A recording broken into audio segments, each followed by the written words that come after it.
mga dre, kamusta kayo? Ngayon po ay araw ng Huwebes at naglalakad lang kami. Bali, umaga pa lang po ngayon mga dre, ano? At inilalakad ko lang si Lottie. Actually, araw-araw ganito ang ginagawa namin. Ilalakad namin si Lottie sa umaga para makapupo siya at makaihi na din, ano mga dre, kasi hindi siya umiihi sa loob ng apartment namin eh. Tsaka dumudumi doon. Kaya sa umaga mga dre, ay aming ihahatid ko muna si Mrs. sa trabaho niya kasi ang pasok ko naman mga dre is alas 9 lang ng umaga, kaya may time pa ako para ilakad si Lottie sa umaga naman. At pagdating naman ni Mrs. sa hapon, siya naman ang naglalakad dito kay Lottie. Ayun, so araw-araw ganyan ang trabaho namin. Lakad-lakad sa umaga. Mga bandang 8:30 papasok na ako sa trabaho. Kasi ang oras ng pasok ko mga dre alas 9, malapit lang naman yung trabaho ko dito sa sa apartment.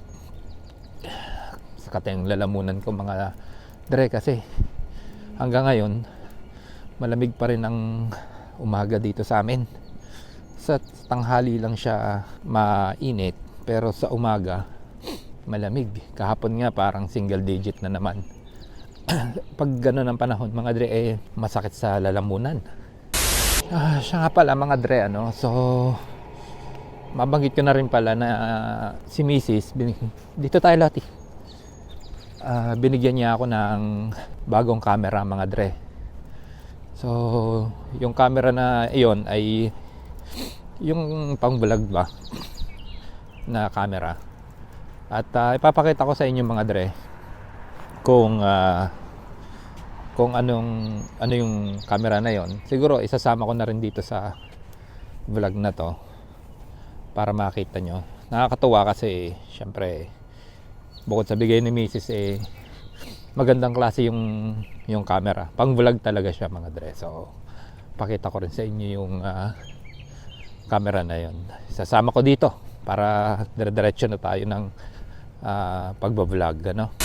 At yun nga pala mga dre, ano, kaya nga rin pala ako nag-vlog ngayong araw na to kasi kung mapapansin nyo, this past few vlogs na meron ako ay nag-introduce ako sa inyo ng isang bagay na yung bang ginagawa kong pang extra income, which is yung pag-Uber at saka yung skip the dishes. Ngayon mga dre, meron akong former student na nagtanong sa akin mga dre kung, teka lang ha,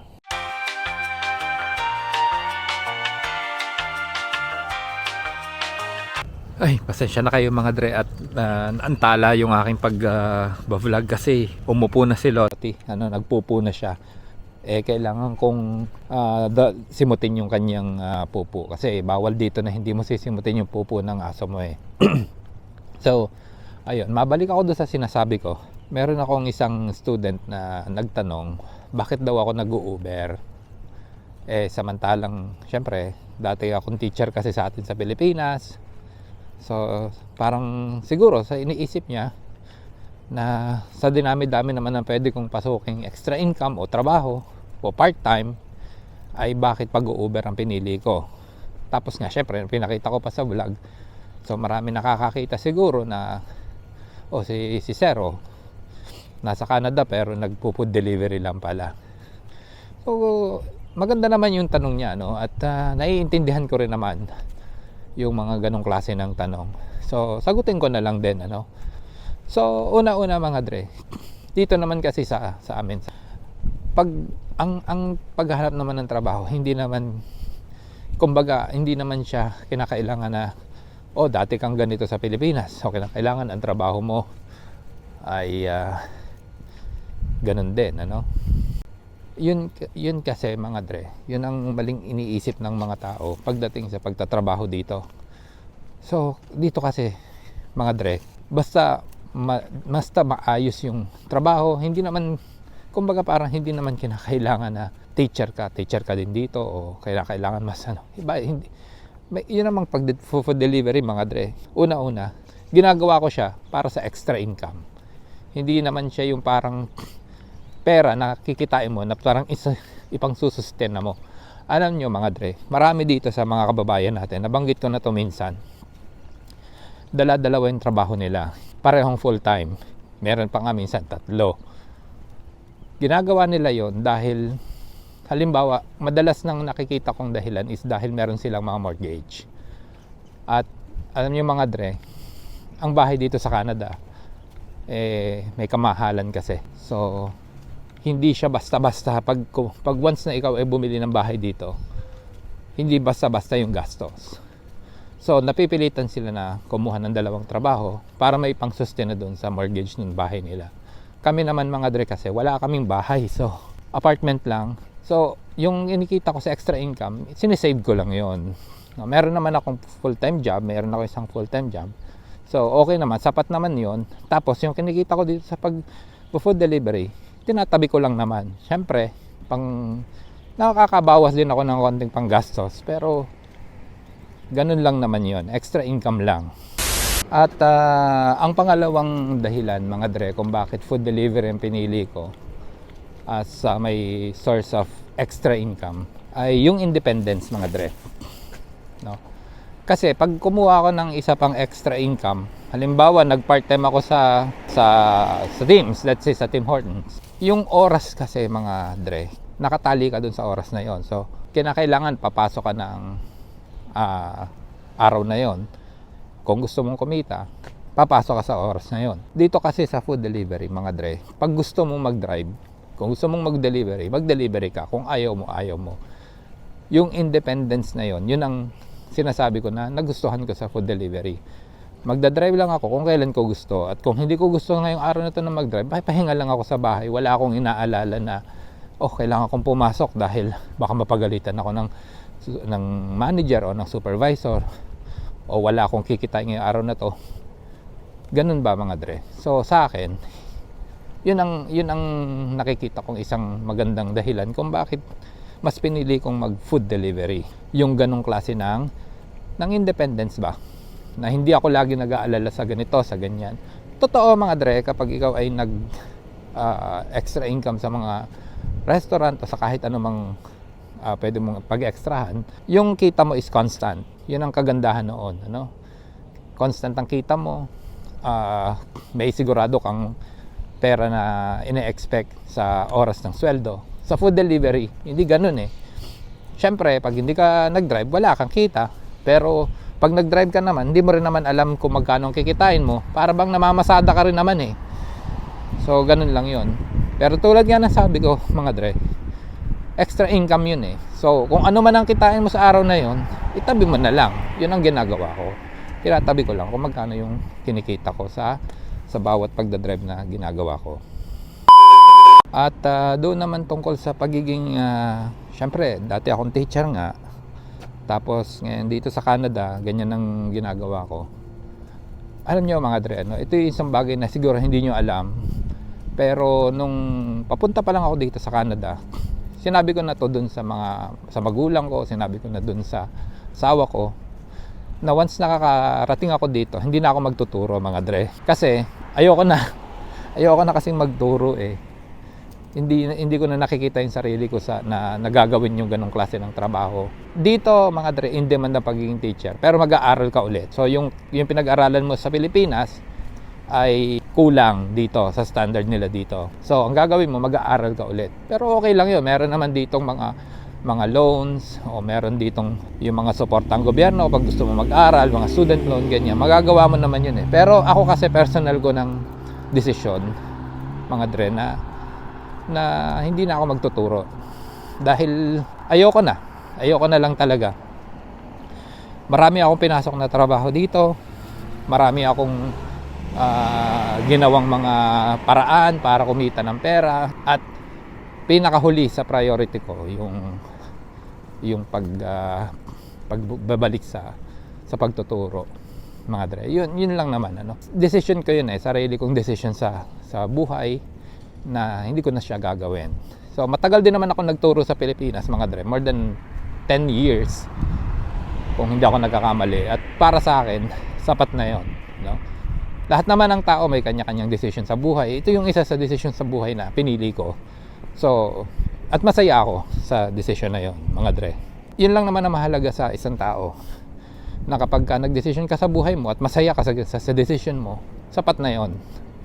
Yun lang naman ang mahalaga para sa bawat isa sa atin, di ba? Yung mga kaibigan ko, mga teacher sa atin, natutuwa ako kasi matataas na yung position nila, o di kaya ay matataas na yung pinag-aralan nila, maligaya sila sa ginagawa nila, at masaya ako para sa kanila. Yun ang sigurado ako. Ako, masaya rin naman ako. Tingin ko yung mga kaibigan ko masaya rin naman sa kung ano yung kalagayan ko sa buhay. At yun ang mahalaga sa bawat isa sa atin, mga dre, no? Kailangan masaya ka sa buhay mo, masaya ka sa ginagawa mo, sapat na yon. Yung pera, nandiyan yan, syempre mahalaga din yan.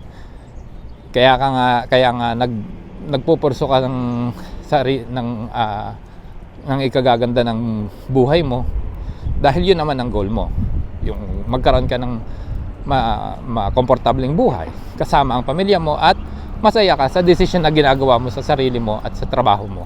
Yun ang mahalaga, mga dre. Ayun, mga dre, yun lang naman, mga random thoughts lang. At siya nga pala, nandito na kami ni Lottie sa parking area ng apartment namin. At mamaya papakita ko sa inyo yung, kung hindi mamaya, siguro bukas, basta isasama ko siya dun sa vlog na to para makita nyo yung camera na binili ni Mrs. sa akin, at sama nating unbox para makita nyo kung ano yung itsura, So itatapon ko lang itong pupo ni Lottie at papasok na kami dito sa apartment, So kita-kita tayo mamaya, mga dre. A few moments later. Ayun, mga dre, so dito na tayo sa bahay at tulad ng sabi ko kanina ay may bago akong camera na pang vlog na pwede kong gamitin, So itong gamit natin ngayon nga pala, mga dre, kung hindi nyo na itatanong, ito is yung Osmo Pocket 2. So yan yung lagi kong ginagamit simula nung nagsimula akong mag-vlog, Kung mapapansin nyo yung mga dati kong mga videos, kasi mga random videos lang yon, at wala pa ako noon na vlogging camera. So nung nagsimula akong mag-vlog, mga dre, kung naaalala nyo, pwede nyo mapanood yung dati kong video, ang naalala ko yung first vlog ko ay nung nagpunta kami sa Blue Mountain, yun yata kung hindi ako nagkakamali, ng una naming vlog. At ito na yung camera na ginagamit ko simula nung ginawa namin yung vlog na yon. At ngayon, mga dre, ay sabi ko nga ay sinuwerte tayo, binigyan tayo ni Mrs. ng bagong vlogging camera, at eto na yon, mga dre, So ito yung DJI Osmo Pocket 3, mga dre, So hindi ko pa siya nabubuksan dahil gusto ko siyang buksan kasama kayo. So ito yung bago nating gagamitin sa ating mga vlog. Sana all. So itong camera na to, mga dre, ay nakikita ko sa mga review sa YouTube at sa mga gumagamit na nito na okay daw itong bagong vlogging camera na to, So malaki yung kanyang box, at tingnan natin kung gaano nga siya kaganda compared dito sa ginagamit ko ngayon na Osmo Pocket 3. Pocket 2 pa lang. So ito yung Pocket 3. So yun, buksan na natin, mga dre, kung ano bang hitsura ng loob nito. Ayun, mga dre, natanggal na natin yung plastic at tingnan natin yung loob, paano ba to binubuksan. May ganun pa, nasira. Yun, okay, silica gel, syempre. At ito na yung pinaka laman sa loob, mga dre. So meron siya nito, parang pouch.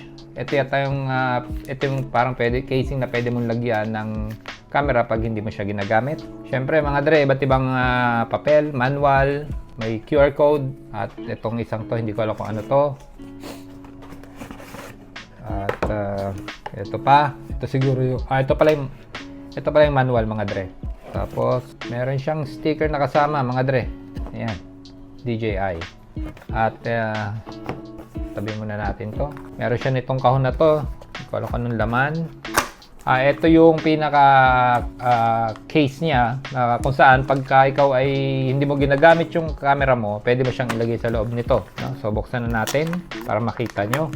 Ito, mga dre, ito yung pinaka casing niya, So ayan.